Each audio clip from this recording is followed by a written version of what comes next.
सिद्धार्थ और रिया एक खुशहाल दाम्पत्य जीवन जी रहे हैं और अपने 2 बच्चों साक्षी और अलेख के साथ एक पुराने विशाल घर में शिफ्ट होते हैं। ये घर एक ऐतिहासिक और सुनसान इलाके में स्थित है, जहां स्थानीय लोग अक्सर इसे भूतिया मानते हैं। घर का पुराना खंडहरनुमा स्वरूप और ठंडी हवा से भरपूर गलियारों में अजीब और डरावनी खामोशी छाई रहती। जैसे ही परिवार नए घर में आता है, अजीब घटनाएं शुरू होती हैं। रात के समय अलेख अक्सर बेताब होकर रोने लगता है और अजीब आवाजें सुनाई देती हैं। अचानक दरवाजे खुद ब खुद खुलते और बंद होते हैं, चीजें अपनी जगह से हिल जाती हैं। घर की दीवारों पर खौफनाक साए और सायें दिखाई देने लगती। रिया के सपनों में एक डरावनी महिला की छवि आती है जो उसे बार बार अपने घर बुलाती है। एक दिन अलेख अचानक एक सीढ़ी से गिर जाता है और गंभीर चोटें आती। वह कोमा में चला जाता है।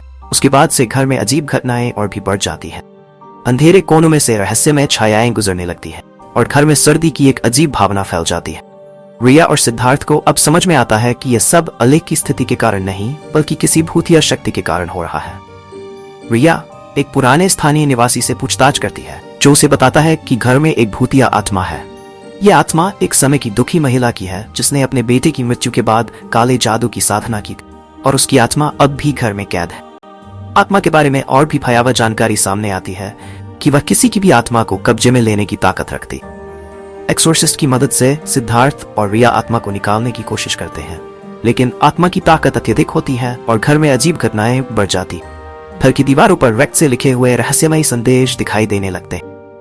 अलेख के कमरे में अचानक ठंडी हवा चलने लगती है और भूतिया आवाजें गूंजने लगती। परिवार को डरावने सपनों और पैनिक अटैक का सामना करना पड़ता है। एक्सोर्सिस्ट की कोशिशों के बावजूद आत्मा का प्रतिरोध बढ़ जाता है।